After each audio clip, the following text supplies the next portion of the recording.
H.P. Lovecraft, The Shunned House, Chapter 1. From even the greatest of horrors, irony is seldom absent.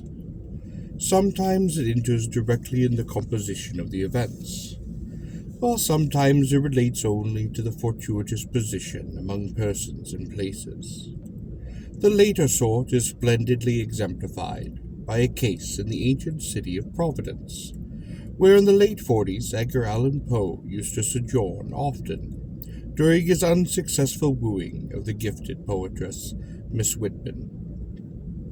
Poe generally stopped at the Mansion House in Benefit Street, the renamed Golden Ball Inn, whose roof was sheltered Washington, Jefferson, and Lafayette, and his favorite walk led northward along the same street to Miss Whitman's house and the neighboring hillside churchyard of St. John's, whose hidden expanse of 18th century gravestones had for him a peculiar fascination.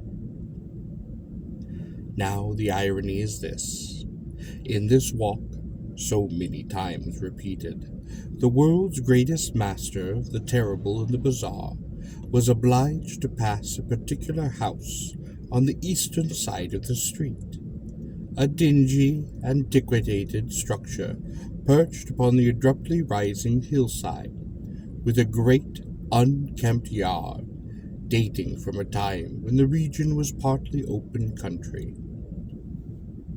It does not appear that he ever wrote or spoke of it, nor is there any evidence that he even noticed it, and yet that house, to the two persons in possession of certain information, equals or outranks in horror the wildest fantasy of the genius who so often passed it unknowingly, and stands starkly leering as a symbol of all that is unutterably hideous. The house was, and for that matter still is, of a kind to attract the attention of the curious. Originally a farm, or a semi-farm building, it followed the average New England colonial lines of the middle 18th century, the prosperous peaked roof sort, with 2 stories and a dormless attic, and with the Georgian doorway and interior paneling dictated by the progress of taste at that time. It faced south, with one gable end buried to the lower windows in the eastward rising hill, and the other exposed to the foundations toward the street. Its construction, over a century and a half ago, had followed the grading and straightening of the road in that especial vicinity, for Benefit Street, at first called Back Street, was laid out as a lane winding amongst the graveyards of the first settlers, and straightened only with the removal of the bodies to the north burial ground, made it decently possible to cut through those old family plots. At the start, the western wall had lain some 20 feet up a precipitous lawn from the roadway, but a widening of the street at about the same time of the Revolution sheared off most of the intervening space.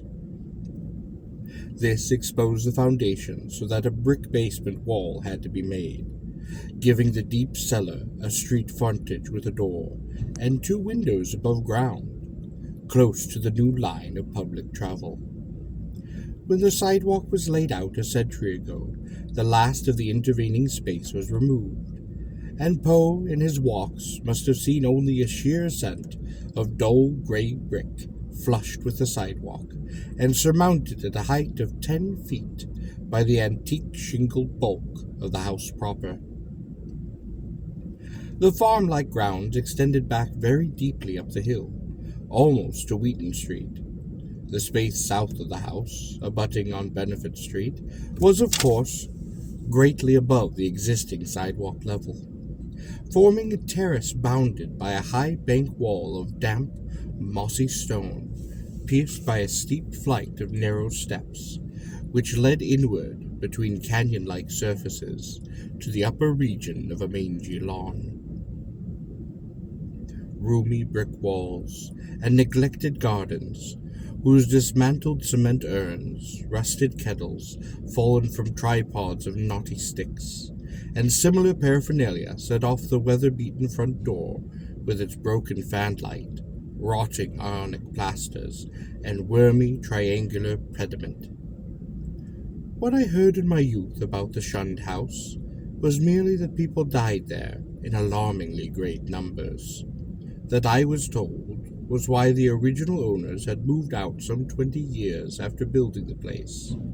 It was plainly unhealthy, perhaps because of the dampness and fungus growth in its cellar, the general sickish smell, the draughts of the hallways, or the quality of the well and pump water. These things were all bad enough, and these were all the gained belief among the persons whom I know. Only the notebooks of my antiquarian uncle, Dr. Il Whipple, revealed to me at length the darker, vaguer surmises which formed an undercurrent of folklore among the old-time servants and other humble folk. Surmises which never traveled far, and which were largely forgotten when Providence grew to be the metropolis that a shifting modern population. The general fact is that the house was never regarded by the solid part of the community as in any really sense haunted. There were no widespread tales of rattling chains, no cold currents of air, no extinguished lights, or faces at the window. Extremists sometimes even said the house was unlucky, but that is as far as even they were. What really was beyond dispute is that a frightful proportion of persons died there, or more accurately, had died there.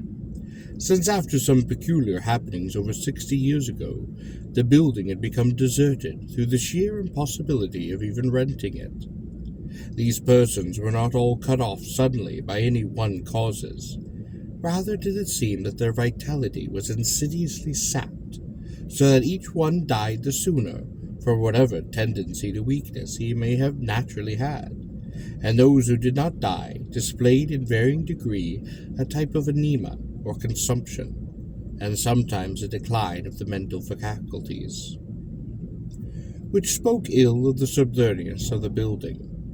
Neighboring houses, it must be added, seemed entirely free from that noxious quality.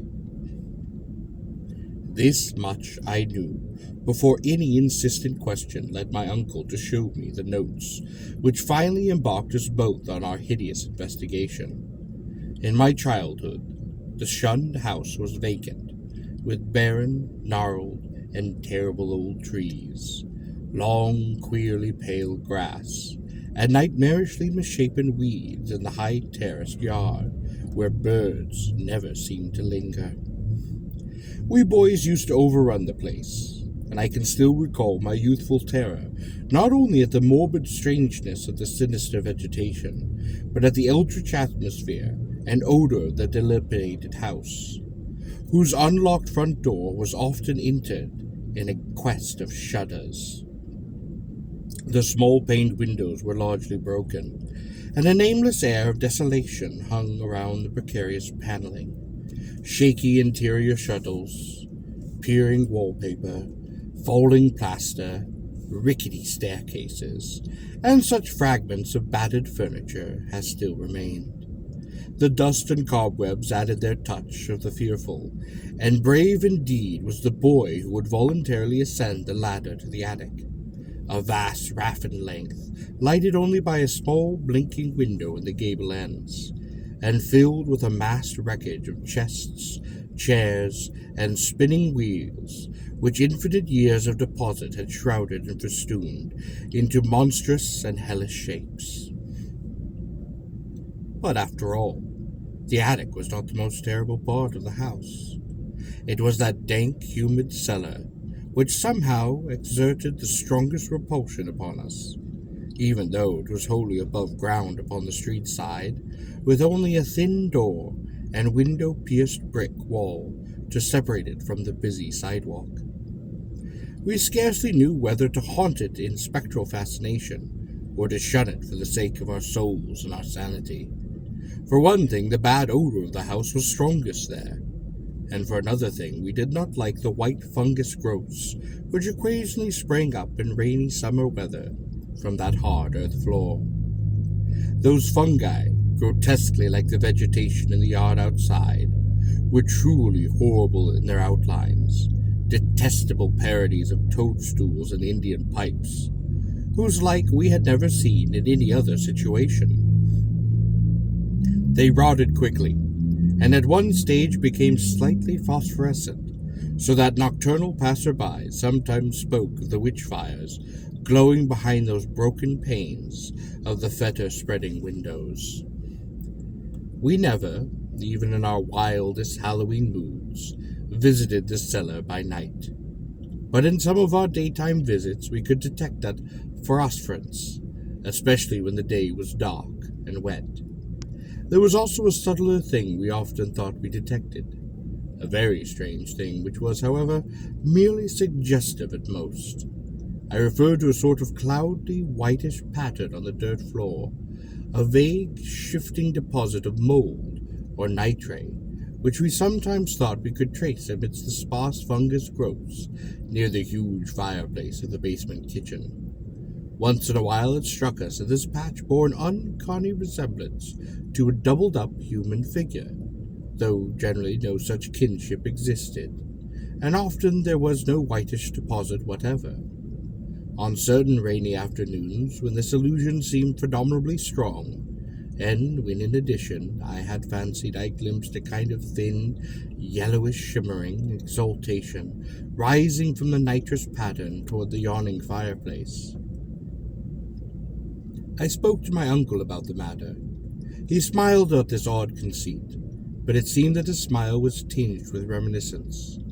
Later I heard that a similar notion entered into some of the wild ancient tales of the common folk, a notion likewise alluding to ghoulish, wolfish shapes taken by smoke from the great chimney, and queer contours assumed by certain of the sinuous tree roots that thrust their way into the cellar through those loose foundation stones.